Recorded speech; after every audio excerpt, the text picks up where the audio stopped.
this. Got it. Hello, everyone. Welcome back to the channel. For today's Kwentuhan, meron tayo ulit na special guest. Hello, Another hello. educator, a writer, a comics creator, publisher of a parang one of the strongest lines That's ng very kind. books na consistently na lumalabas uh, sa recent years natin. Si Sir Ace Vitangcol of Studio Thank you, Studio. Sir John. Yeah. Hello, hello, hello. Good to How be are on the you, show. sir? How are you? Managing. We are managing. Despite the So, pandemic, we're doing okay. I hope yeah. everyone is doing okay then. Thank you very much for obliging us with yung Siyempre, siyempre. time to makipagkwentuhan lang a bit about your comics. Very nice background, by the Yeah, para ano, Comic Con para forever. yung feel ng ano. So, Yeah, ayun Comic nga, Con forever. for our viewers who might not be um, aware or of yung works niya, sir, you might want to introduce yourself and your works more properly than I did. Okay. But sige, I'm Ace. I do comics na I suppose they're romance, comedy, may konting action, And this is our first book, and Love is in the Bag. That's the first book we ever made, and mga 14 years old na ata tong book na to. Wow. Teenager na rin siya. Teenager na grabe. It's growing up. Are your books available anywhere right now? Online? We are currently available sa National Bookstore. Although medyo limited yung stocks kasi mahirap mag-restock lately. Yeah, mahirap But I na think you mag-restock. can order them online sa National Bookstore. So, yeah. Also, we're always available sa Comic Con. So, next time na bumukas, say hello sa booth namin. Hopefully, magbukas. Ang gusto ko kina sir is yung parang yung main line of books niyo, sir, is all ages ang designation. It's appropriate for all ages. Yung joke namin dati was we wanted to make books na hindi nakakahiya ipabasa sa lola namin. God rest her soul, pero so yeah. parang ganun. Kasi 'di ba parang yung common misconception about comics is it's for kids. Pero if you go to a convention or an event na comics, it's very hard to find something that would be appropriate for actual kids. Children. For actual kids. Yeah, actually, when we started out, tinignan ko rin yung comics landscape, I guess, just by looking at bookstores naman. And nakita ko nga na majority ng mga successful books like sin Arnold Are, sina Budgetan, Carlo Vergara, they were all aimed more at parang high school, college people.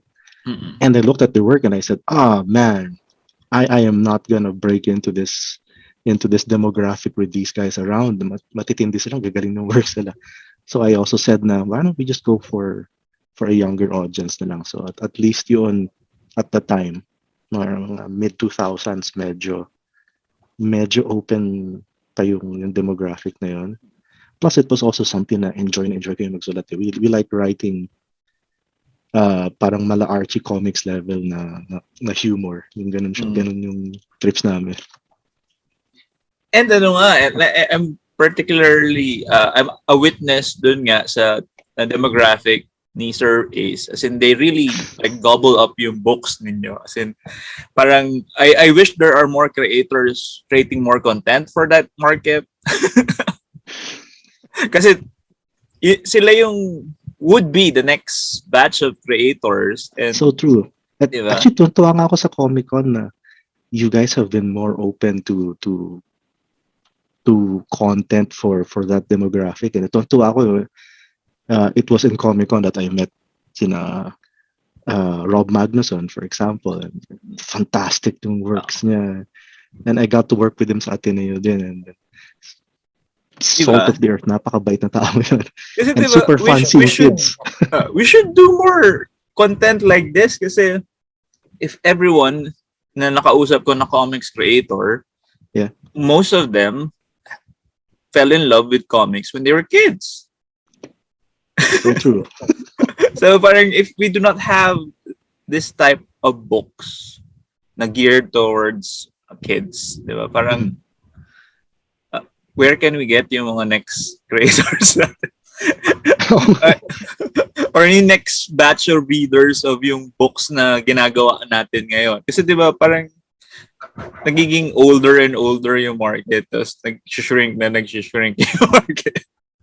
But, God, I hope not. I hope not. I've always been a firm believer na yung full market ng Philippine comics hindi pa tap. Like there's so Yeah, much more hindi that pa we can go. talaga. Like, But I get what you're saying. Na parang it is important to reach out to kids and to tell them that comics is great. Comics is great. yeah, ano. Tsaka ano kasi, di ba, this keeps, lagi siya nabi-bring up na yung sinabi mo na untapped siya. Pero before kasi, since it's fully tapped before, di ba? We had that industry, we had that machinery, we have that before, kaso nga nawala. So, from the early 2000s up till now, I'm quite sure na tama yung statement mo na sobrang untapped pa ng market kasi, It is di so ba, much for the more. longest time you would encounter a reader, yung lover ng books, tas they are not aware na meron pa ring local comics na napoproduce. And that's what I really appreciate about what Comic-Con, na it opens those fans to a whole world of comics. Na marami kaming, for example, marami kaming readers na long-time readers na rin namin ngayon na they started out not knowing about us pero nakita lang kami sa may Comic-Con. Testing ko yung libro nyo and then sasabog. And then yung mga iba namin na kids, pag pupunta, sasabihin ko, go check out yung books na Andrew Villar. Those are nice. Agents of Ambush. I miss Andrew. He's a cool guy. Yeah. Check out yung books na Rob Magnus. Pag may mga dumadaan na mga kids na nagtatanong din, ano ba yung mas okay dito? Or ano yung okay dito? Sabihin ko pala, come with me. I will show you around. Yung gusto ko na it's a community and yeah, it's not fully tapped, but I think we are going in the right direction. And ngayon, you see people going beyond yung industry natin, nagko-cross industry na siya na nagkakaroon na ng cartoons, nagkakaroon na ng animation, nagkakaroon na ng movies. That's the dream, no? That's the dream. Yes, sir. When would one of your books be? Sana. Someday soon. Someday soon, I hope. Hindi naman soon na parang sigurado. Pero I hope. I feel na ano rin naman na pag yun ang, I say na things are looking up, pero at the same time, pag yun ang hinahabol mo when you're doing comics, na ang goal mo is maging movie or maging anime series, parang medyo your heart might be in the wrong place doing comics. And I think when you're doing books, ang pinaka-importante talaga na isipin mo is to make the best book that you can. Improve mo yung art mo, yung craft mo as a comics maker. And then maybe manonotice ka sa future na this is a solid book. Let's adapt it into something else, into a play or si Carlo Vergara, tam-tam yung plays na. Or it becomes a movie or it becomes a series. It goes from there. So ang maganda ron is just focus on the books muna. And that's what you finish your story first, di ba? Yeah. Ayun pa, we were maraming nagtatanong sa amin over the years na fans na bakit tinapos niyo yung Love is in the Bag? I think, sir, ikaw rin. You were one of the people that asked me that several years ago, I think. Yeah, you did. And sabi ko is, I always reply na it's never a guaranteed thing na we will keep making books. So maganda is to finish a story when the time comes, no? When the time is right, you finish the story. And for us, there were points in yung career namin na we had to finish a book and move on to the next one. Ayan. We jumped ahead a few years kasi we were already talking about yung end of Love is in the Bag. Yeah. So you rewind naman. Yung usual kasi tinatanong ko with our creators is, how did you get into comics first? Was it really, were you really interested in comics when you were a kid? Well, I was interested in cartoons. when I Cartoons, was a yeah. kid. I was really into cartoons as a kid. Yung mga Looney Tunes, Merry Melodies, mga ganun. Uh, believe it or not, I didn't get into anime until high school, late high school na ako with AXN sa TV show na naman. And then, doon ko nalaman na, teka, may comics pala to. Hindi ko alam na manga, pero may comics pala tong anime. But I got into comics like a lot of people with Superman. Kasi when I was in grade school, yung reward ko for doing well in class for the day was I get to watch the ABC5. And I used to Watching watch TV. I used to watch yung mga shows. I could sleep late. If you believe 8 p.m. as being late, no? I could sleep late when I was a kid. I could watch The Flash, Green Hornet. I could watch Batman with Adam West. And yung pinakang paborito kong show was not a card. Well, was Lois and Clark, The New Adventures of Superman with Dean Cain at si Terry Hindi Hatcher. game. And very important and fun point ng childhood ko yun kasi kasabay ko manood yung mother ko ng Lois and Clark. And so enjoy namin. She enjoyed the romance and the chemistry, and she enjoyed the office dynamics. Ako naman parang Superman and comics. And that's how I got into comics. But I want more. I want more of this content. And then na balitaan ko bigla na parang, Kate, did you know na pinatay nila si Superman? And ako parang, what? They killed off Superman? Like, yeah, legit, he's dead. He's gone. Yung mga classmates ko. So I looked it up. And I found out na wala pang internet at the time, but I looked it up sa stores, and I found out that there really was like the death of Superman. Pero I remember at the time, out of stock, yung the death of Superman. And I can't remember where I bought it, book sale ata. The Death of Superman. And so ang meron lang sila available was World Without a Superman. And to this day, World Without a Superman by Dan Jurgens, Jerry Ordway, Louis Simonson, I think. To this day, it's my favorite na US na comic book, and it really kickstarted yung affair ko and yung interest ko sa form ng comics na this feels so different from the TV show. And then I looked at yung page kung paano kino-compose. And there's even nung lumabas yung pinaka latest book namin, Angel Crush Volume 6. There is one page there na I pay homage to World Without a Superman, and it's an elevator scene. May isang scene doon na si Lois Lane when she was going to Clark's apartment for the first time since he died. It was a very poignant, I think, 4 to 6 page sequence, and I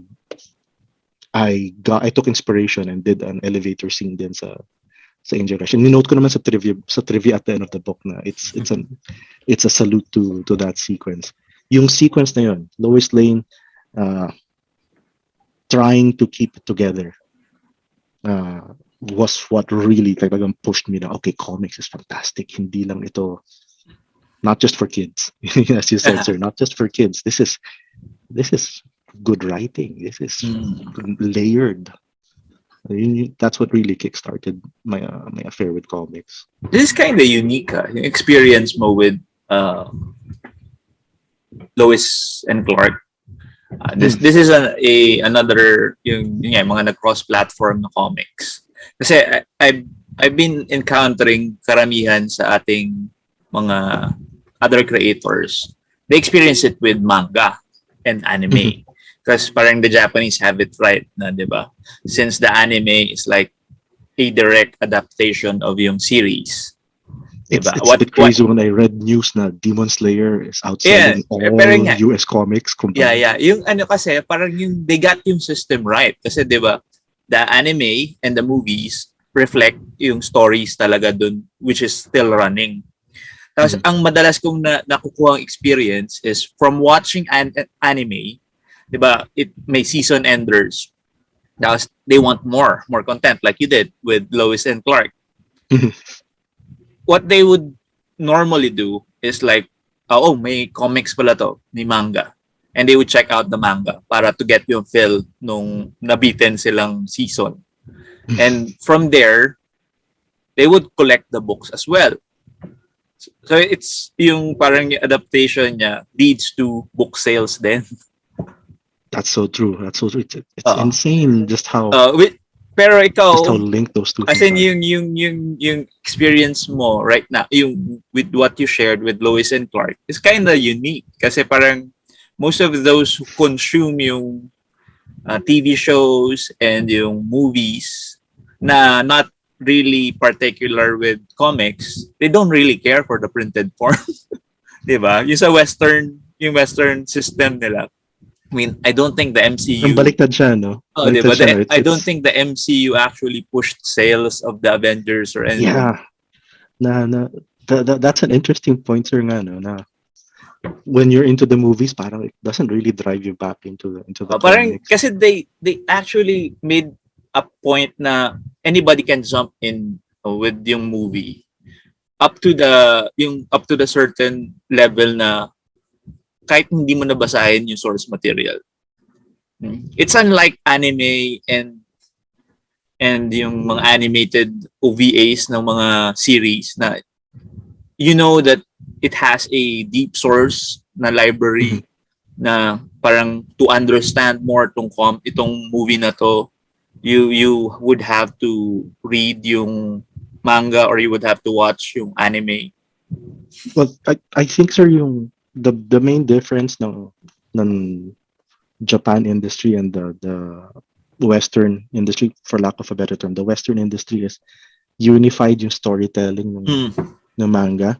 Yeah. Sa US comics, it gets a bit confusing, when someone tries to jump in, say for example ako, the one of the rare comics na binasa ko na yung complete, yung mahaba was Ultimate Spider-Man, for example, sina Mark Bagley, and that's parang self-contained pa na universe. That's self-contained. That's kind of why I liked it, because it was self-contained. Hindi yung parang and while reading yung sina Dan Jurgen sa Superman, nagtataka nga ako na parang, is this when agents of whatever appeared, as meron editorial asterisk notes. and then si volume number ganito.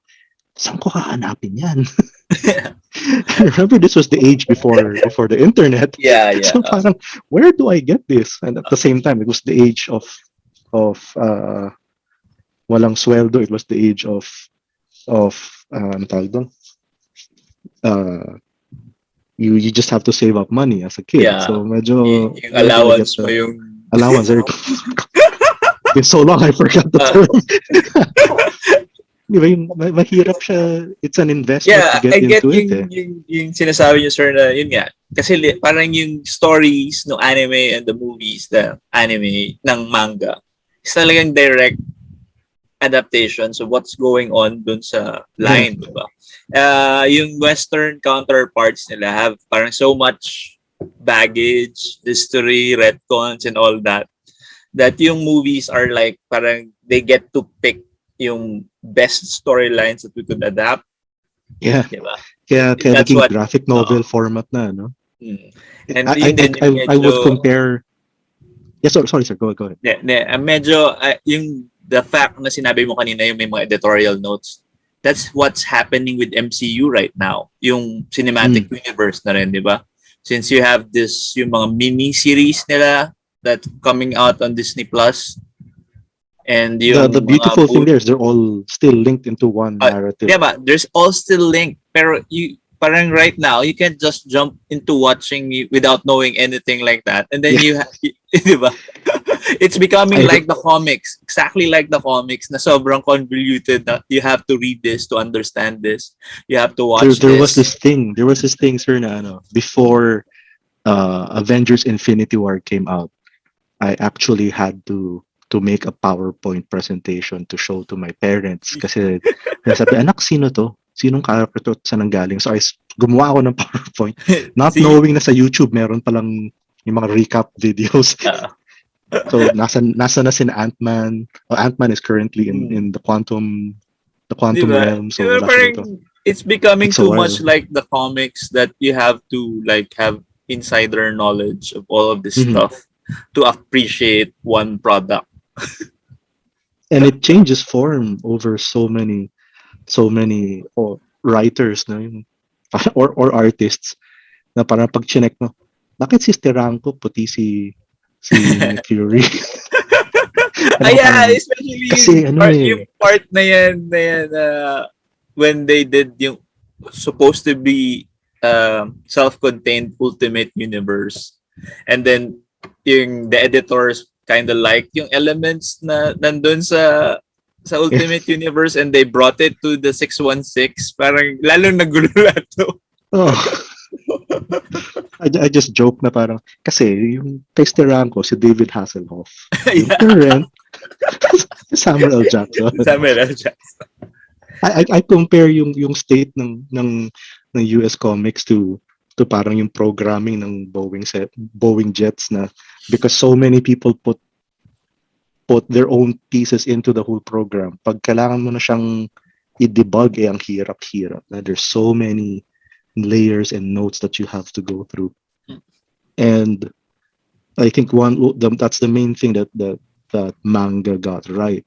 Na it's really just one author. But sometimes may nagko-continue. I mean, I hope Berserk someone continues that work, pero let's see, no? Yeah. Pero yun, one whole Yeah. narrative lang sila that you have to follow. It's Parang a even if little bit someone easier. continues it, 'di ba? Yung original author may oversee powers pa rin siya. Yeah, true. Parang Or if in the case of ever say na yung he doesn't like yung ginagawa ng current, he can step in and then I'll do this na lang. Sige. oo. Although ang tindi ng crunch culture nila, probably worse than Western comics.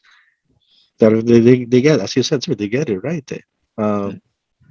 And that's one thing I think na Philippine comics has in common with manga more than US comics is that we still only have unified storylines.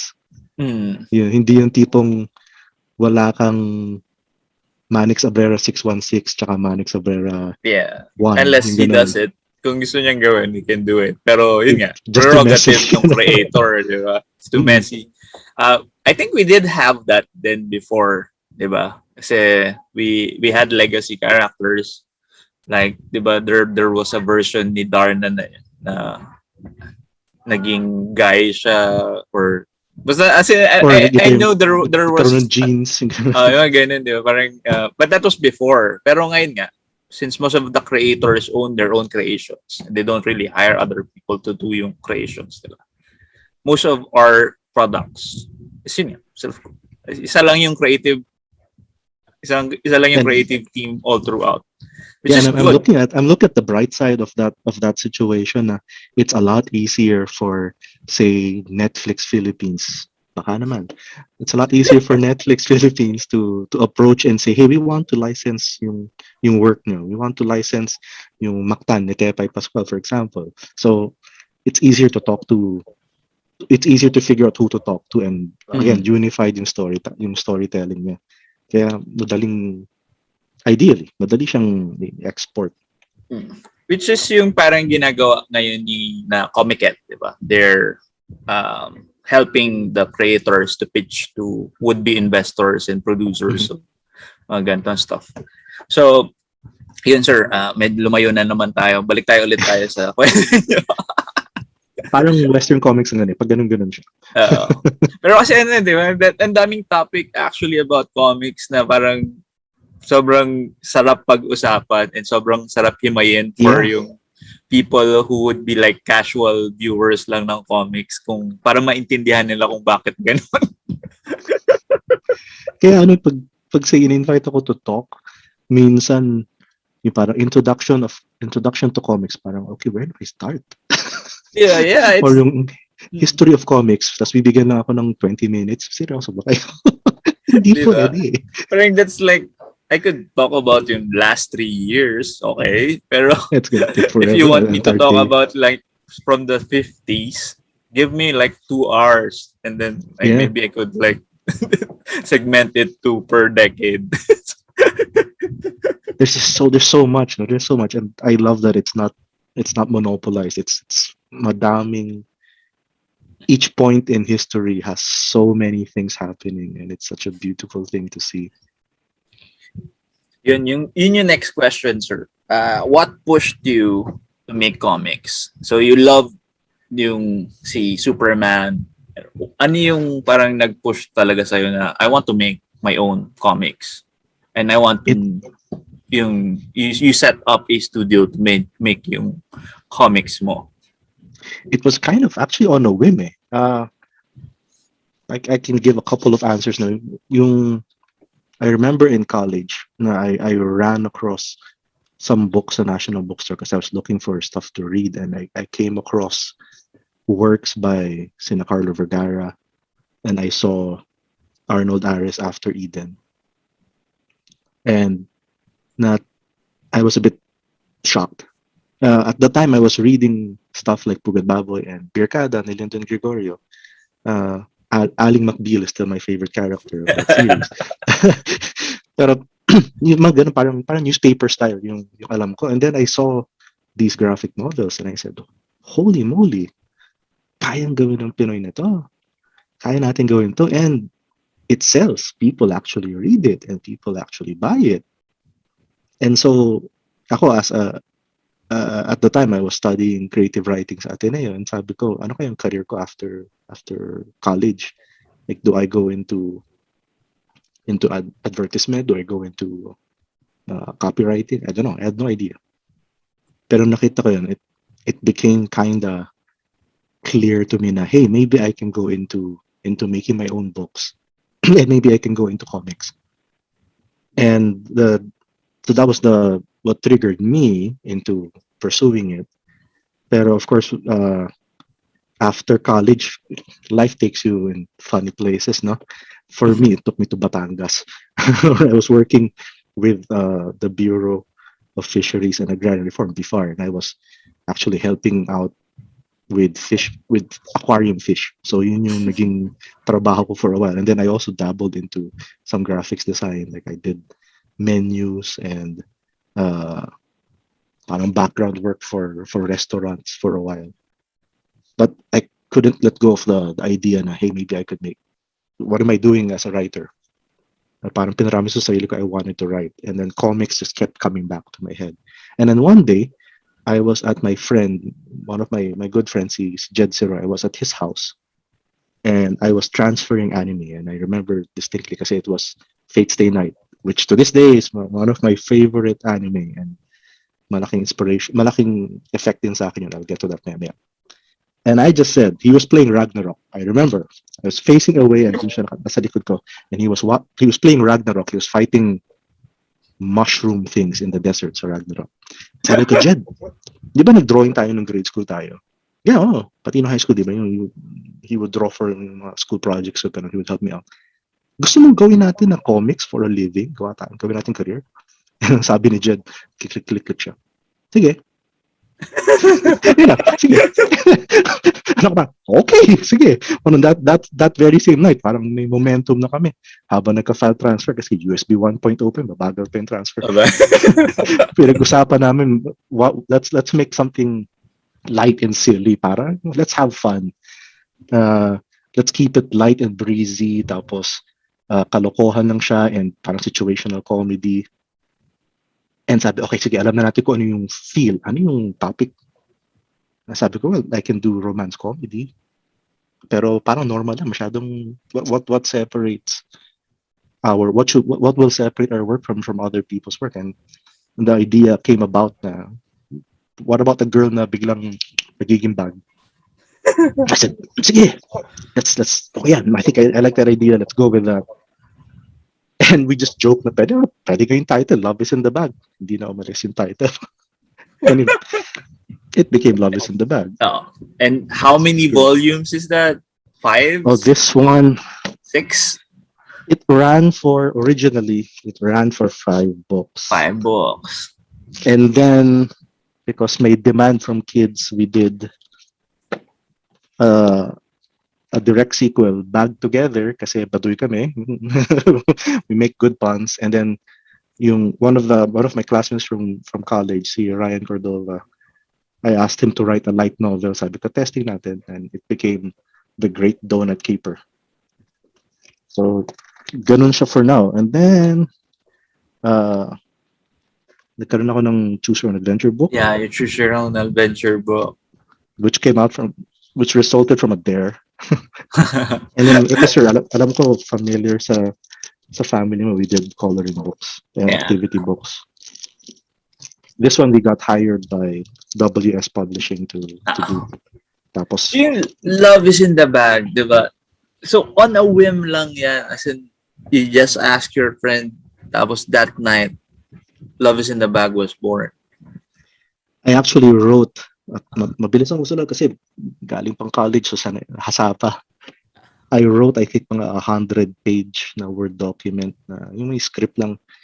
Ano lang, dialogue and scenes. Parang movie script. Scene 1, gato, that's dialogue, chika-chika. And then the next day, na-realize namin, like a bad hangover. Oh God, what did we do? So yung story na yun, we had to throw out the whole thing. Pero we kept the main idea. And ano siya, a lot of the successful work na ginagawa namin sa studio is actually just biglaan na lang nangyayari. Yeah. Which is kind of what's magical about studios kasi I used to be part of the studio, di ba? And you would hear this kinds of story na we're brainstorming, somebody would say something na funny lang para sa kanya, tapos yun na yung actual pitch na gagawin. Ang dami ganun sa amin eh. And the funny thing is, I get like some of my best scenes na iisip ko while I'm in the CR. And nakakapikon yun kasi malayo ako sa laptop or malayo ako sa may pen and paper or cellphone. So eventually, ginagawa ko na lang yun. Andun na nakapatong na yung phone ko sa malapit somewhere. And then, I have an idea. Pero ngayon, di ba, with the advent of all yung mga assistants, you could just say, Siri, note. Parang Bixby, take note na ganun. And I have like, nako, ito yung problema ng backgrounds. Yeah. I have these notes that go all the way back to like 2008. Yeah. These are all that's how you become a good writer. You keep notes, as in, di ba? I keep harping on it with yung mga kwentuhan dito. If you want to write down everything that you think of. There were a lot of instances, sir, na yung parang sinulat ko sa 2011 tapos 2018 ko pa siya nagamit. Yeah, di ba? Pero nakandun siya na it's exactly with the more prolific na creators na nakakausap ko. That's one of their habits. They keep like notebooks or they keep notes sa kanilang cellphone and they let yung ideas and concepts na naisip nila or scenes or even just dialogue percolate lang doon and eventually mahanapan mo saan mo siya ilalagay. Yung pag ganun pag yung sanay ka na sa ganung technique, you'll develop an eye for noticing when an idea is workable or parang i-storm at the back of your head na this is a great scene, I just don't know where to put it in, or I don't know which character to use this on, and then tago, parang nag-shower ka, covered ng suds yung mukha mo, oh my God, this is a perfect line. You try to figure out a way, susulat mo sa may mist ng glass or something. There's this thing na I read about na yung short-term memory ng utak can only handle going through 2 doors at maximum. So paglabas mo ng CR and then you enter the living room or you go into the kitchen, that's the maximum. You leave that room, makakalimutan mo na yung idea. Yeah, sobrang love ko yung saying na yung the shortest pencil is better than the longest memory talaga. Ibig sabihin, sulat nyo lagi. The shortest. Sulat talaga.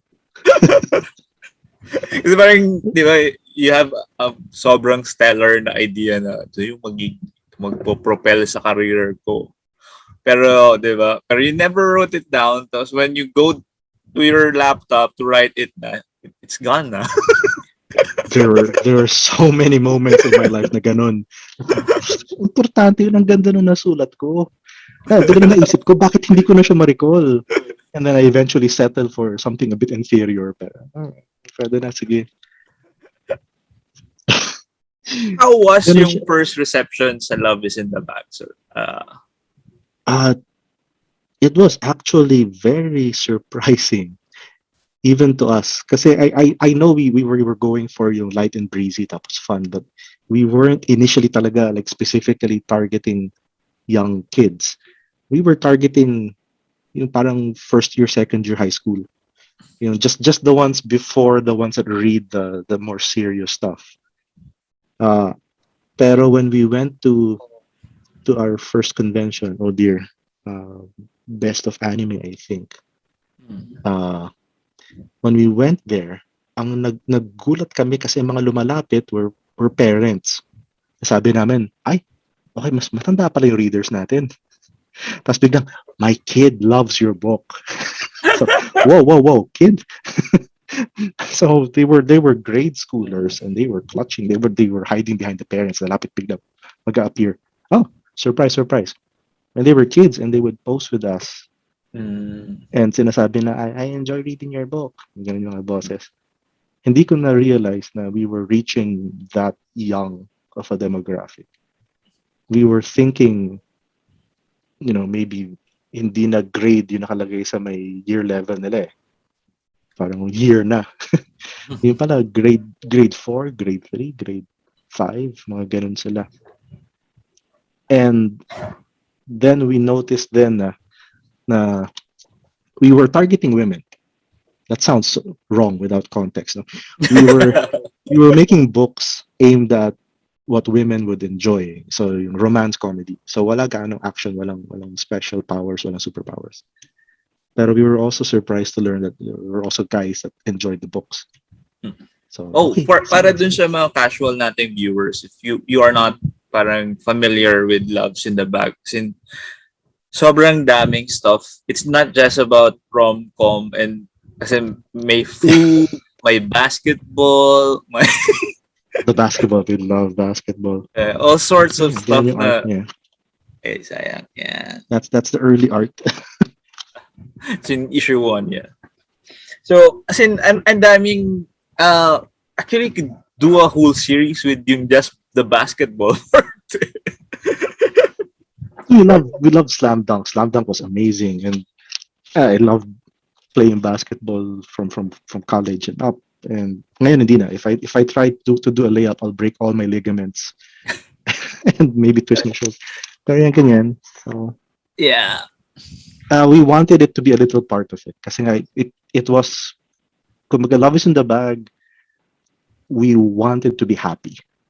Hindi lang yung readers, but kami din. Yeah, We and wanted actually could we feel wanted the that. good stuff. You could feel that, di ba? You could feel it when you read yung book. You know that yung the creators were having fun when they were doing it. It's It's coming from something a happy place. it's yung something that napag-usapan namin with Manix, with napag-usapan ko with Manix na yung comic books are like magic spells. Diba? So, it's the creators are It's a good happy when they're analogy. making it. Yung pag nabasa siya ng reader, nagiging masaya din yung reader. And when yung There was one author creators sir na, is, di ba, nasa oo, dark ramdam place, eh. ramdam mo din na ang heavy ng work. This one was tough to make. Yeah, medyo mabigat yan. No, volume 4 was, oh no, I disappeared. Volume 4 was heavy on the drama. And it wasn't because I was in a dark place. It was more like uh, the characters were getting into a dark place. There's one author locally. Hindi ko na siya, I won't mention him by name kasi baka he doesn't like to divulge that information. I was talking to him sa comic strips sa Los Baños and I asked him uh, when he wrote. And ang sabi niya was, I like writing when I'm sad. Mm. And ako, ang sabi ko, I like writing when I'm happy. It's difficult for me to write when I'm sad. Parang you get into this weird funk. Personally, for me, you get into this weird funk na parang, I don't want to type. I just want to lie down, or I want to rest, or I want to read something or watch a movie. I don't feel like writing. And it was the opposite for that author. He had to be sad or Uh, down, or it had to be a rainy day para ma-inspire. it's like one of Manic's joke then, yung the best fuel for creativity is pain.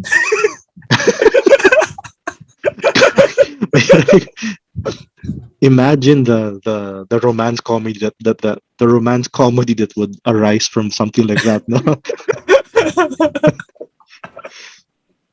I imagine parang And I 50 Shades also of have Grey. creators na nakausap ko that ganun nga.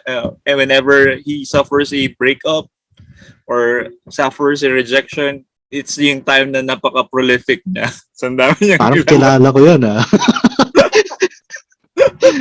Parang kilala ko yun. Marami yung kilalang ganun na artist eh, na pag break up, doon sila inspired. Dami, I di don't ba? know, Ang dami nila ilalabas nila. when I was starting out as a writer, not a comics writer, I grade school pa lang, I loved writing, and I loved uh not just writing but world crafting. So nung bata ako, pag may mga project kami sa school na create a board game, I would go nuts. I would have yung parang mga codex pa na backstory ng mga characters na they're just plastic game toys. Para lang siyang pushpin na tinanggal ko yung bakal. Ganoon lang siya. And then when I went into grade school, uh, I wasn't always a guy who wrote from happiness. And that's why I changed it. I want to be happy. And kasi nga, I read books like Anne Rice's Interview with the Vampire. Ito, one of my favorite books because it's the first edition na nakuha ko sa may book sale for like 50 pesos. Yeah. And Hopefully, di ba, after nitong pandemic, hopefully may book sale pa rin tayong sana, babalikan. I really hope so. So Oo, many kasi bargains there. sobrang ano yun eh, sobrang magical na store na you go inside tapos parang kung ano-anong gems yung mahanap. Grabe dami. But anyway, yeah. So I used to be an emo kid in high school before the term emo came up, and I wrote when I was sad or when I was feeling antsy or ganun. And yes, there was a breakup, so it fueled writing. And this is not something I often share. Even my best friend hasn't read this. I refuse to show it to her. I wrote this novel in high school, and it's several notebooks na I stapled together. So again, I mean, 100. they're handwritten. Yeah, they're handwritten, and maraming erasures and ganun. And I'm hoping that people don't have access to 1080p so they couldn't screenshot and read yung sinulat ko na yan. But it was about vampires because Anne Rice, obviously, and I wrote that from a place of angst and yung parang I was trying to let out yung emotions ko, and yung parang it's all about lonely characters and sad people, and I just didn't want that anymore.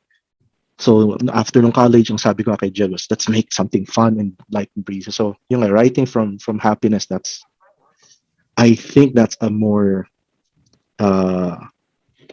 that's an easier base to build on. Mas sustainable, that's the word. Mas sustainable yung ganong style of writing. Yeah, oo.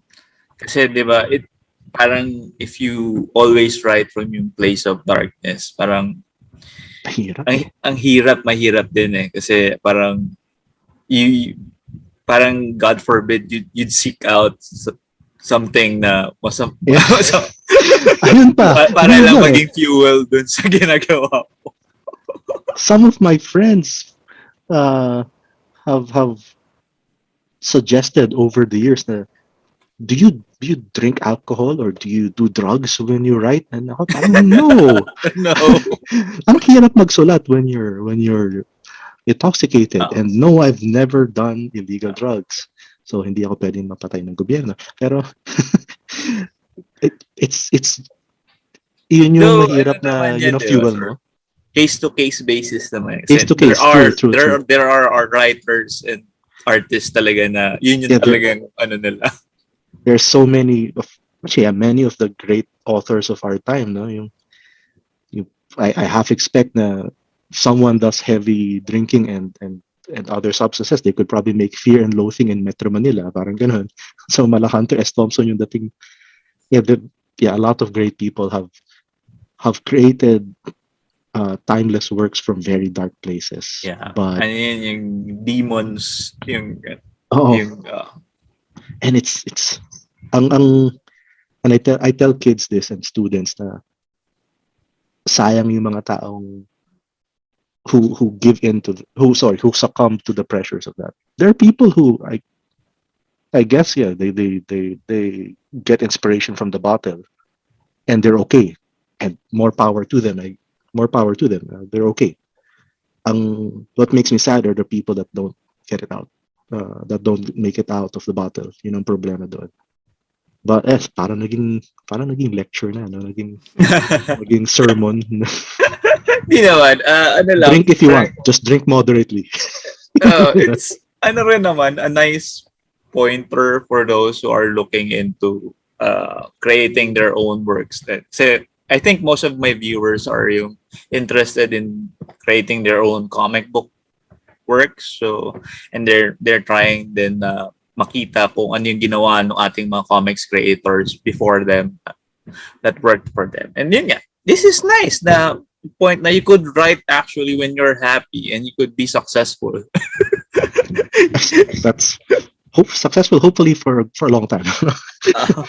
Pero yeah, happiness is a great fuel. It can be a good fuel to use for making things. Ano siya, it's something. I'd like to think na you would want to be happy most of the time. So make use of that uptime, ganun. So na mahirap yun na pag happy ka pero you can only write when you're sad, so you have to find ways to depress yourself. Yeah, di ba? Mahirap yun. Mahirap yun.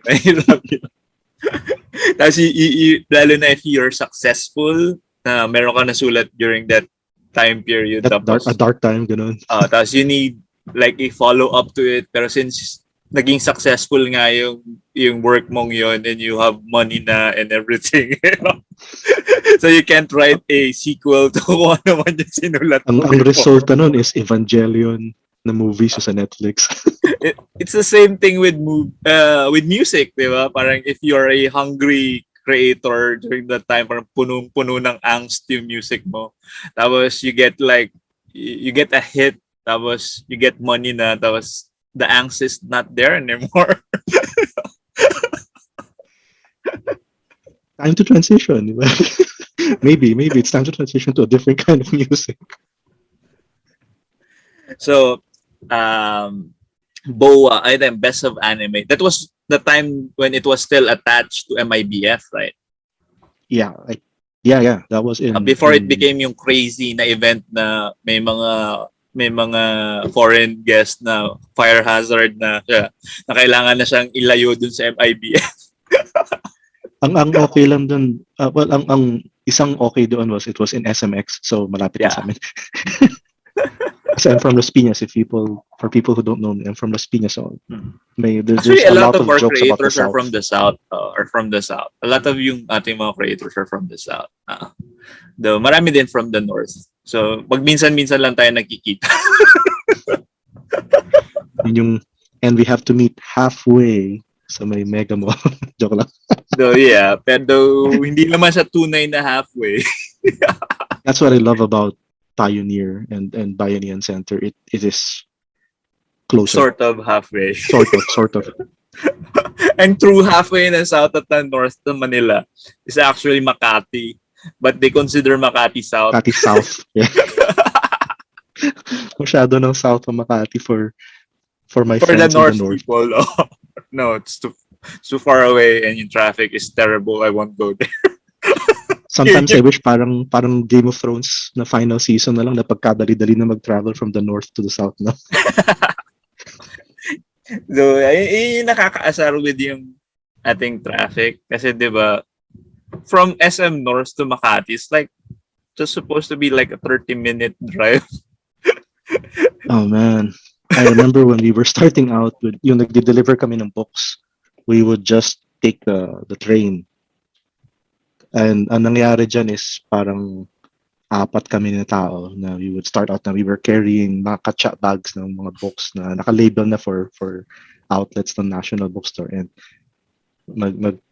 pupunta kami sa Lasal, and then we would take the MRT or the LRT, doon kami mag-split up, and then pupunta sa may Mega Mall or sa Recto, for example, and then mag-deliver, and we could do that in half a day. We used to be able to do it in half a day. Ngayon, mahirap na mag-commute with bags of books. Kasi pag nasagi ka, baka mahulog yan. It's a whole disaster. Ayun, And let's talk delivering by about yung car is publishing difficult. side, sir. I mean, I know you have a lot of other titles aside from Labs in the Bag. You have Angel Crush, you have My Celestial Family, yung particular favorite ni Tepa, yung Gladys and Fur, Tonoma. Pero ang isang magandang topic is yung kababanggit mo lang, sir. Kasi yun yung hindi masyado nakikita ng mga tao. Kasi Yeah. as creators, tapos you're basically a self-publisher din kasi you're publishing your own books, di ba? So, ikaw din yung nagsisell ng book. So, meaning ikaw din yung nagdi-distribute ng books. Yeah. And you just told us Lahat na. a story na you would spend a day just to deliver books. Di ba? And mahirap din to reward yourself kasi sometimes pag pupunta na sa may mega mall ka, for example, sabihin namin, tara, kita-kita tayo, kain tayo. Pero ubos na yung margin mo pag kumain ka sa yeah, restaurant. di ba? Wala na yung profit margin. So, tipid palagi. So, yun, it's something that you have to keep track of kasi it was an investment. Diba? That's the thing with self-publishing. It's not, you have to remember, and you have to always constantly remind yourself that first and foremost, this is a business, not a hobby. And the longer or the more inefficient you are with certain tasks in self-publishing and running a business, the less money you'll have to play with. And mahirap na. That's why a lot of small-time publishers really struggle after a couple of years kasi the costs just keep mounting. And it's made more difficult nga by the fact that our infrastructure is not really geared towards traveling cheap. Or traveling conveniently. It's yung ano, di ba? It's that moment na ma-realize mo yung sinasabi ng mga businesses that they lose money every day because of yung traffic. Yeah. Dear Lord, the amount of traffic. It's so difficult. Kasi di ba, like I said, it's just supposed to be 30 minutes from Makati, from SM Makati to SM North. Dapat 30 minutes lang yun. Pero di ba, if you like drive, take a bus, or even take a cab, it would take you an hour and a half. Ginagawa ko nga dati. I used to teach in Ateneo before the pandemic happened. I used to teach there and I would commute from Las Piñas to Katipunan. Grabe. Layo. And there were times na pag late ako umalis ng bahay, it would take me mga 3 to sometimes 5 hours pag na traffic. All to teach a 3-hour class and then uwi agad ako pagkatapos. That's dedication. Kasi I had like wedding invitations to go to Las Piñas. And if I go to that wedding, I would say that ito na yung regalo ko sa inyo. Yun na yung, pakita mo yung fee ng cab. No? Ito na. Mahirap. Traveling is so difficult. Ang nangyayari dati was just to get to Katipunan on time. I would travel at 4 a.m. just to avoid traffic. Ano yan, for context lang din. Kasi I live around the Ateneo area. So I know kung gaano kalayo siya papunta Las Piñas. Dugo. And may fully booked sa Katipunan, so magdi-deliver ka din doon. So kailangan niyo pumunta ron. And I think maganda yung fully booked Katipunan. Kasi I think sina Tepay, most of my sales doon ko nakuha. Yeah. Plus, you've got a nice demographic of people there. Yeah. You've got college students who are really interested in fiction, and they can afford the books. So okay siya. They and it's also a fun place to promote your work in. Kasi high traffic area, tapos maaliwalas. Pero from us, yung aming successful na sales are actually in the province. Wow. And it's kind of parang a nice, interesting point na yung sales nyo is higher sa provinces. And I think marami ditong gumagawa ng books that don't really because it's distribute there. Yeah, the finances involved in getting them to the province is difficult, and that's where that's where volume comes in. And I said we actually have 25 titles, uh, and so when we send supplies to the province, we're sending 20 plus titles per batch. So dun ka na nanalo sa economics of scale. But back then, when we were starting out and we had one or two books, it was just not feasible to send to the province kasi ubos agad yung profit margin mo. You'd be selling at an immense loss with Oh. one or two titles. So So it became more parang sustainable once you got more books.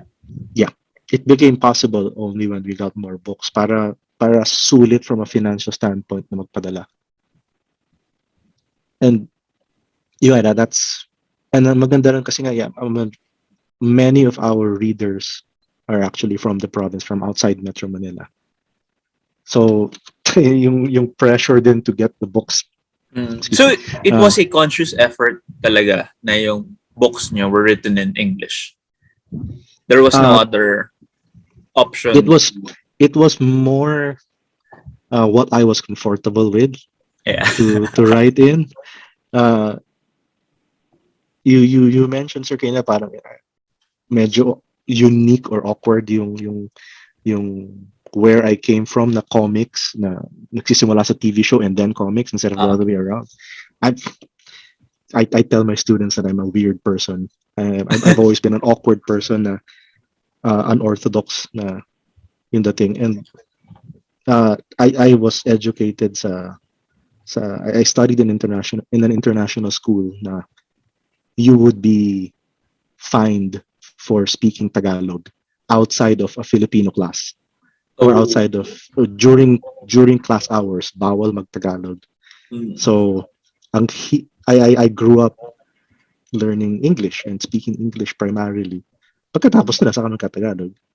And it was a weird there was a weird phase when I transferred to that school when I was a kid, kasi I remember back in grade school I was in a school bus with classmates, and they were talking about their favorite superhero. So yung mga pinag-uusapan nila was sina Cyclops, Wolverine. Some of them loved Carnage. And when it got to me, I said, Pepeng Corriente. Pepeng Corriente ni Ramon Revilla Sr. Yeah. And I was ridiculed. Like, what the hell? Jologs mo, Pinoy. And that was funny looking at it now kasi I'm more of an English person than I am a Filipino person.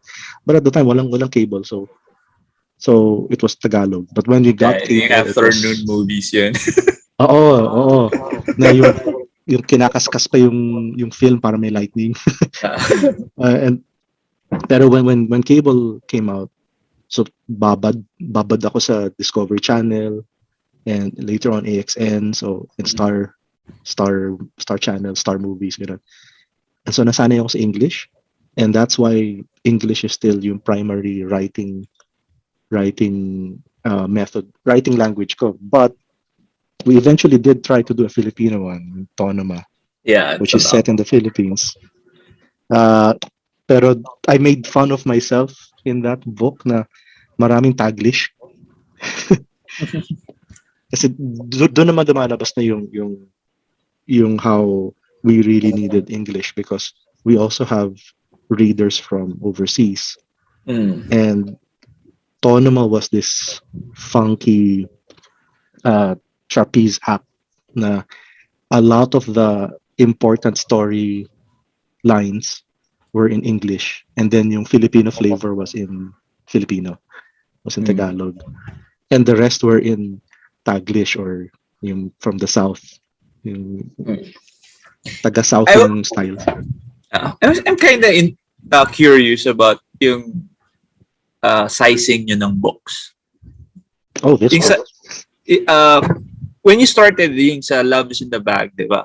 It's big. As in, it's not the same as a yung manga tankobon, or it's not the same as yung Western sized. So ano yung rationale nyo with how you chose that size? It was born from a lack of experience and printing knowledge. Okay. It's more from a lack of knowledge and printing. I wanted a larger book para madali mabasa.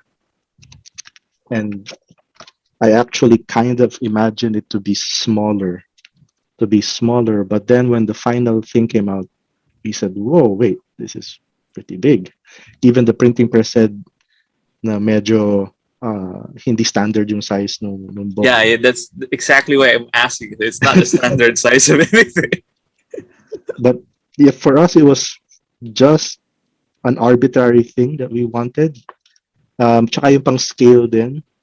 Yung pang scale, when we were testing out yung screen toning to avoid moire, this was one of the more stable sizes. So we stuck with this one. And naging calling card na rin nung studio namin. It was a unique look talaga na if you see it on the shelves, alam mo kagad na gawa to ni Nice. Yeah, it's it's a bit tall, no? We tried to correct that with something that looked more like a pocketbook. So yung Gladys and Fur and yung economized. Yun nga, the next is why did you shift to a smaller? For this one, we wanted like a pocketbook feel na parang kasya sa bag, kasya sa back pocket, for example. And it just kind of looked cool and cute. Yeah, it looked cool. It looked cute when it was small. The other reason, when the very first book that we did, let me see, where is it? The very first book that we did in that size was, oh dear, where is? Anyway, was Donut Caper, and since text yung naman light novel siya, parang medyo mas madaling hawakan. So that was one other reason. The other reason that we shrunk some of our books was some of the younger readers, yung mga grade 3, grade 2 na kids were struggling with the size.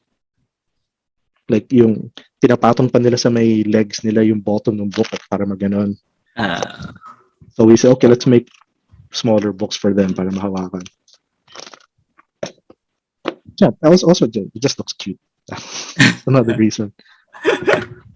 So, do you have any plans of like re-releasing Love is in the Bag as a compiled, like what the manga volumes are doing, na meron silang mega compilations? We had played with that idea, pero ang worry namin was the spine.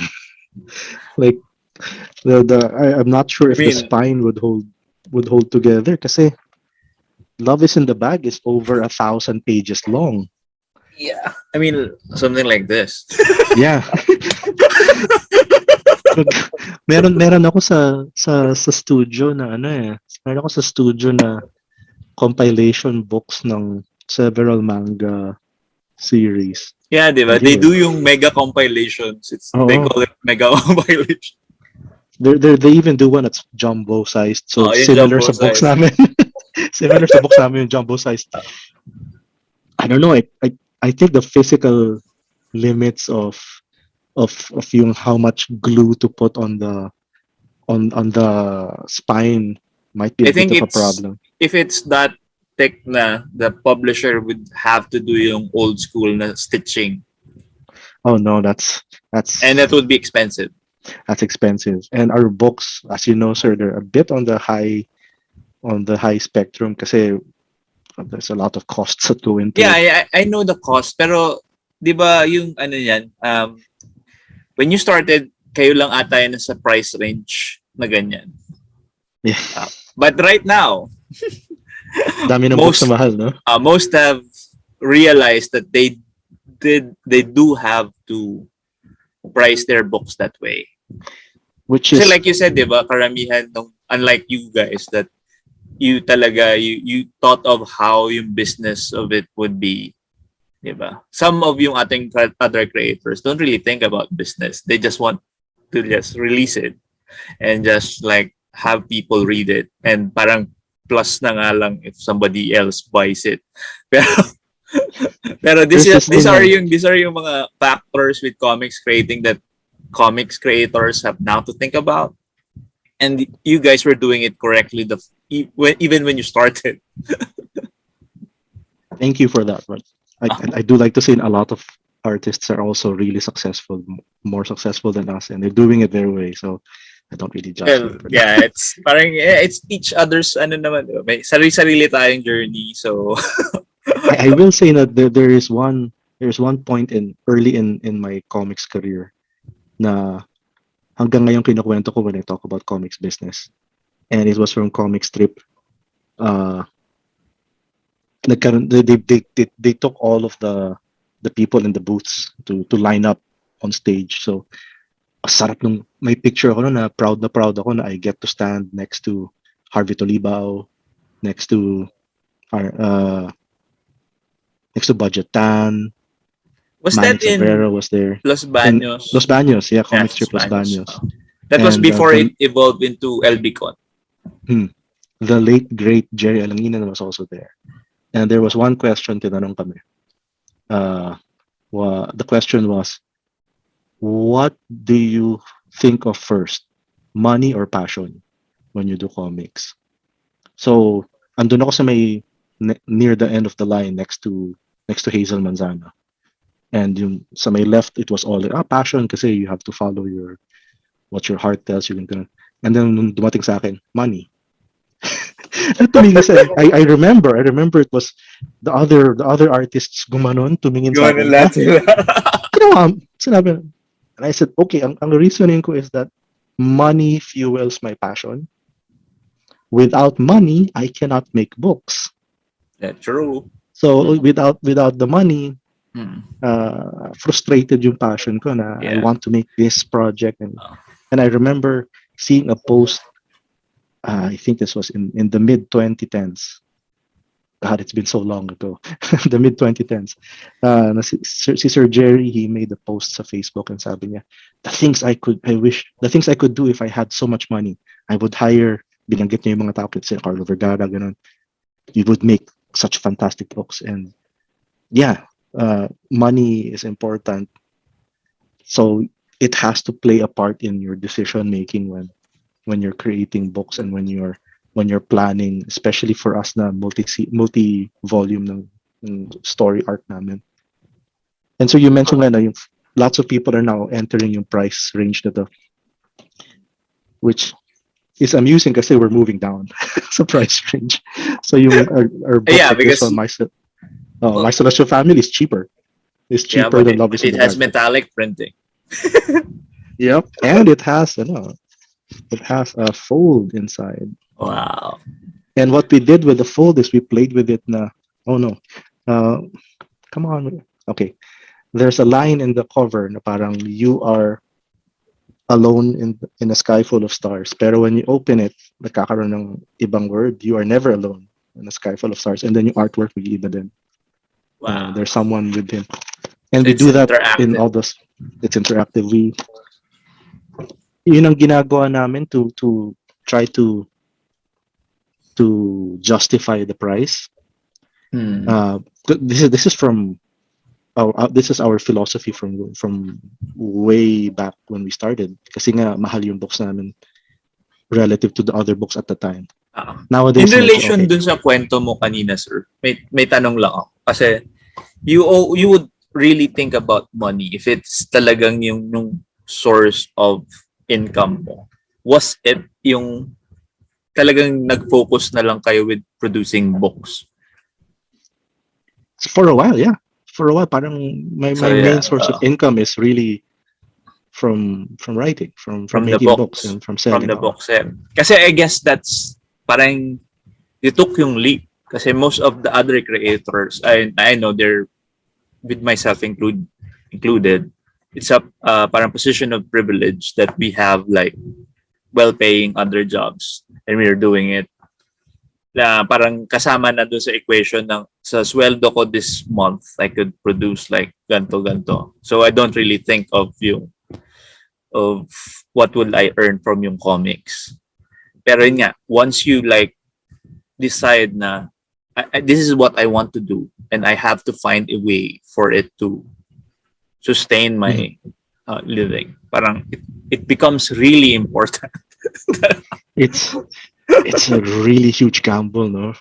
For me personally, this is my career, and it's my specialty. I graduated with a degree in creative writing, and sabi ko, let's weaponize my skill, no? Ang angas pakinggan, no? Pero it's just me writing romance comedies. Well, weaponize your skill, make comedies and fart jokes. Pero yeah, I think creating art is a huge privilege, as you said. It's a tremendous privilege. Not everyone. I say this na anyone can do comics, but I also never take making comics for granted. It can go away. It can go away Yeah. just like that, no? Especially during times like this, the pandemic. It's really put a crunch on everything. Yeah. We really have to sacrifice financially and everything. Everything has come to a standstill, and that's not even the worst of it all. Uh, People's lives are in danger, and I've lost count of how many important people in my life uh, have left us in the last 2 years. So yung when I look at your writing and I can't release a new book, it's not something I can complain about. But it's still a privilege, and it's you never really take it for granted. You get to do this for a living, and I my heart goes out to everyone in the industry, the fans, the writers, the authors, the artists. Mahirap to. But because money is so important. It's so important to making comics. At saka ano rin it's I say na parang it's an unfair stigma for when people say na don't let money get in the way of your dreams. Ang unfair nun. It's spoken by rich people. Yeah. From It's people spoken in a by- position of privilege that they can do diba? that. Diba? Don't let it get in the way for dreams. And I say you need it for your dreams. You need money. You can't. I mean, you can't print books without spending, and you need. And printing is expensive. As in, it's a point that I hammer with yung mga conversations na to na why are self-published book more expensive than yung shiny book you're holding from Marvel? Because unlike Marvel, we're not owned by Disney. We don't have yung we don't have multi-million na funding to do promotions, campaign, and everything ganyan. That's why yung 200 plus 300 plus pesos book namin is more expensive yan sa 150 pesos na hawak mong shiny na colored na. To combat the fact na mas mahal yung books natin, it's what we do is we add extra value. So hindi lang, if you notice, kahit sa first book pa lang namin, may mga extra stuff na ganyan. May trivia section, may photos, may quote and may design sa. Ito rin, sir, kung bakit parang ang hirap din i-print into one compendium kasi mawawala yung mga ganyan. Mawawala yung mga. Pero you could always put like yung di ba, yung what they do in manga na may mga special talaga. Although print ko sa color, mahal ulit. Mahal na nga yung Love is in the Bag, mas mahal pala rin yung compendium. But the thing that we're fortunate with though is that we still keep reprinting Love is in the Bag. So volume 1 so you're printing and reprinting pa rin. This is I think probably on its 4th or 5th or 6th reprint. Wow. So yun nga, parang people are asking, can you really make money off comics? And Sir Ace is a testimony na pwede. I mean, I can't buy a Jaguar, but and then a matter of lang din yan ng content. I can buy a couple of things sa 99 Lazada. Lazada sale. Ay, 99 nga pala ngayon. Parang naka-order na ako no midnight. Iwasan ko nga eh. Iwasan ko. Though I was looking at shoes kanina. Oh no. I did not buy anything. I just bought a charging cable kasi free yung cable. I skipped several months. I'm like, okay, I'm doing good. Not spending. So, Yeah, it's sobrang interesting, sobrang ano na, yun nga, that we find out na yung for most of the time nga, na yung studio, the books were yung livelihood nyo talaga. And you were successful since yung testament niyan is yung reprints. And you had to reprint because there was still demand for the book. maraming sa may fan page namin, nag-message pa rin to this day, where can I get copies of Love 1, 2, 3, 4, 5? It's yung, babalik tayo dun sa hindi pa tap yung potential. Kasi most of our local books are like, at most, siguro pinakamarami na siguro yung 10,000 copies of a single book. Pero ang pinaka-normal would be like 1,000, 2,000, 3,000 copies lang yan. And once it's gone, I asked a couple of diba, once it's gone, parang ang hirap nang hanapin and hindi na magre-reprint si author or si creator kasi parang okay na ako. out na bawi na or cut your losses.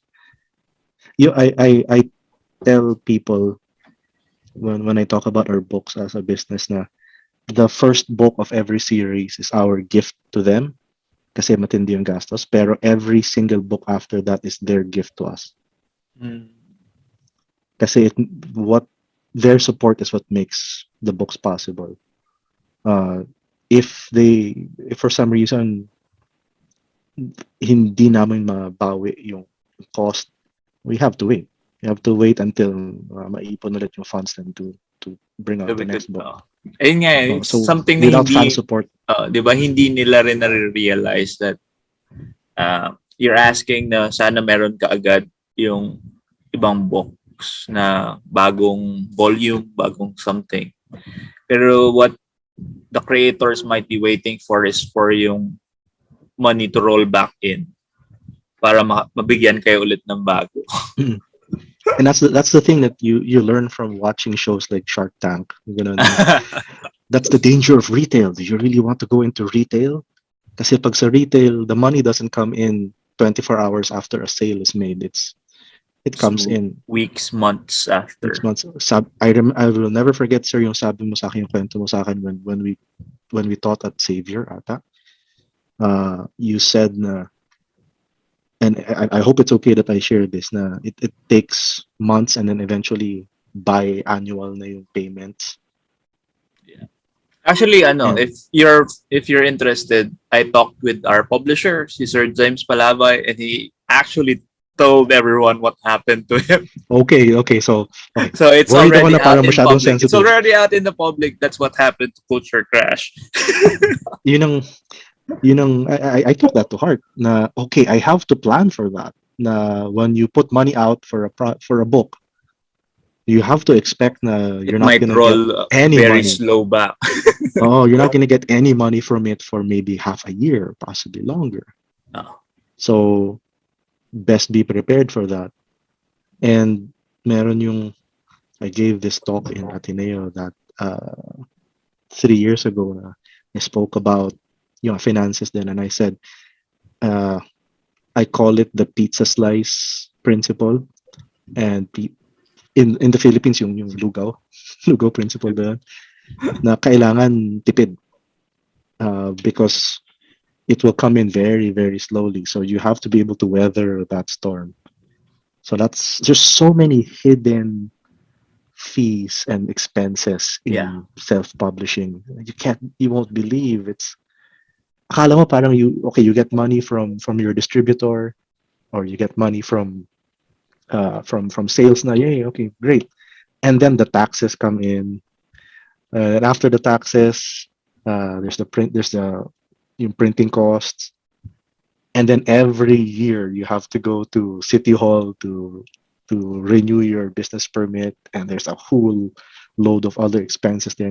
Wait, I have to pay for garbage fee. And yung garbage namin is parang isang plastic bag per month. Kasi it's pay so much. I really like to talk with somebody else na si Sir Gilbert, kasi he was talking about exactly the same thing, but they're being charged like they were a print house, There's publisher that print thing. house. Tinatanong Pero, kami, nasaan yung machinery nyo? di ba And yun? Yeah, I exactly always the have to same. explain. Ano po, kasi we're a publishing house, we're not a printing press. Yeah. The Parang, difference. di ba, there's a difference. I think that's why you're being charged with yung sa garbage thing. Garbage Because fee. they think that you own like a warehouse and you own like several heavy machineries and all And that. trucks and all. Pero, yun nga, something should be done with that na parang you could be a publisher without a machine because you could outsource that. Ano yun eh, it's a lack of awareness and knowledge of the industry. And I'd like to think na we are going in the right direction and na more and more people are in the know of what a publishing house really is. And I think na the success of the really big guys, Ah. like parang Netflix, the success of the really big guys when they get bigger exposure sheds a light on how it really is to do comics, and I think it will get better in the future. I hope it gets better in the future. I hope, yun lang, yung kauusap lang natin about that topic na sana lang maayos yung classification of publishing house and yung print na business, it's different. yung ano nga, yung at the very core of it, a publishing house, if you're a self-publisher, the core of it is just this setup: a laptop, keyboard, notes. That's it. That's really all that you need to be a self-publisher. Yeah, but they assume that you have gigantic presses na maraming plates everywhere. And, You have a warehouse, you have like payroll of like 20 to 50 personnel, and you have like, and they tax you not so much. They do. I can't divulge how much, but it's a lot. That's a lot na parang. Because that's what they think what you're doing.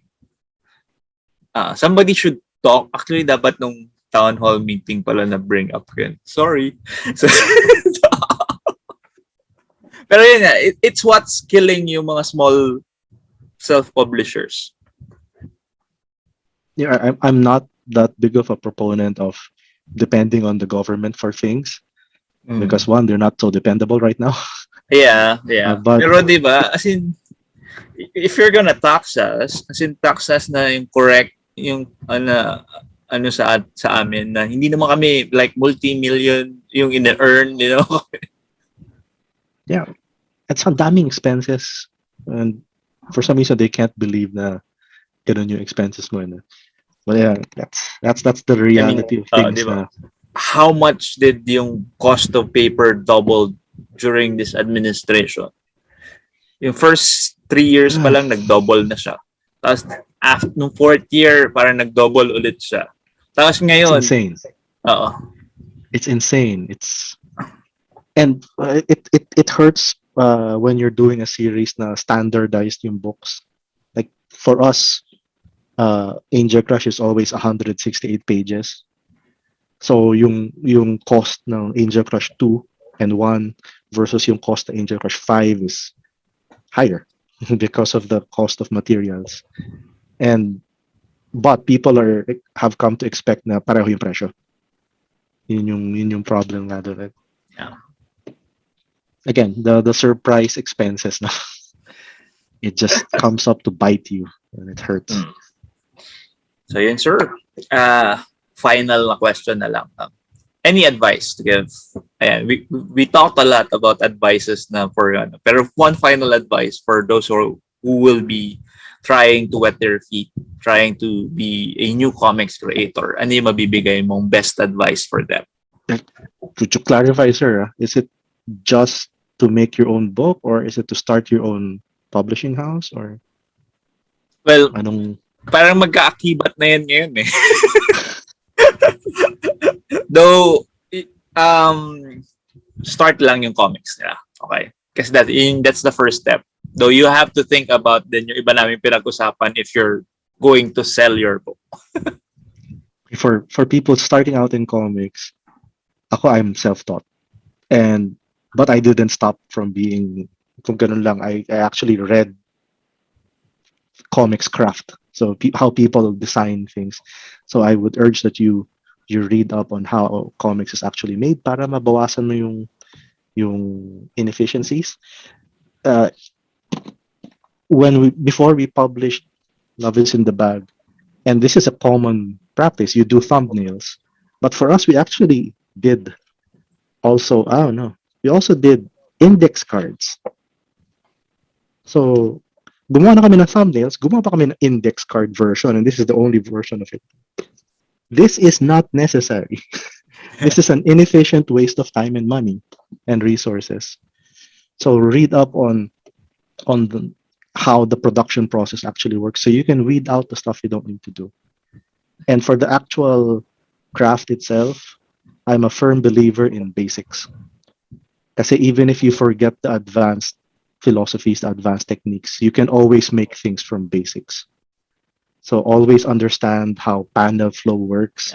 Fundamentals. Always understand how the fundamentals, how panel flow works, how text and art and panels all work together to create page flow. Storytelling is king pa rin, so yung clarity is always yun. Yung number one is panel. Number one is flow. Flow. In the clarity of the flow of everything. Yes. Kung masakit, basahin yung libro. Kung nakaka-confuse, they're less likely to pay for it.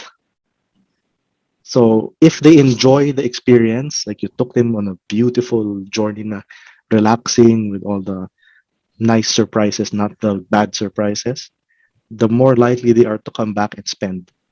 So pag naging success, there's a difference between being successful sa isang Comic-Con and being successful over multiple Comic-Cons.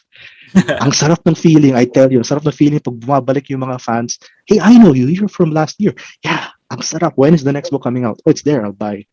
That's the best feeling. It's actually a better feeling than buying volume 1.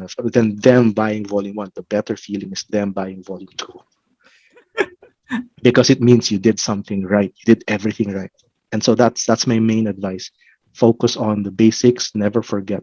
Because from there, that's how you build a tremendous foundation, a rock solid foundation. Study. Comics education is just as important to the reader as it is to the maker. When people understand the language of comics, that's how you get successful. That's how you make successful stories. That's it. Add ko lang kay sa sinabi ni Sir Asa, yung read up on, and don't be shy with asking yung ating mga creators. Kasi wala namang madamot sa kanila. I'm sure if you ask them, as in they're more than happy to share yung whatever they know. Set aside 3 hours, guys. Madaldal lahat kami. Lahat ng comics makers madaldal. So yun. So thank you again, sir, for yung time mo with yung ating kwentuhan. And I know madami silang unpack with what we just told them about publishing and all that stuff. As in, dapat talaga may may round table with yung how self-publishing works kasi it's a bit marami crazy. Tayong di ba, different experiences na iba-ibang publishers And usually parang meron silang problems talaga with yung how the government taxes them and yung mga hinihingi na hindi naman dapat hinihingi. Change hopefully will come soon. Hopefully. Hopefully. Yeah.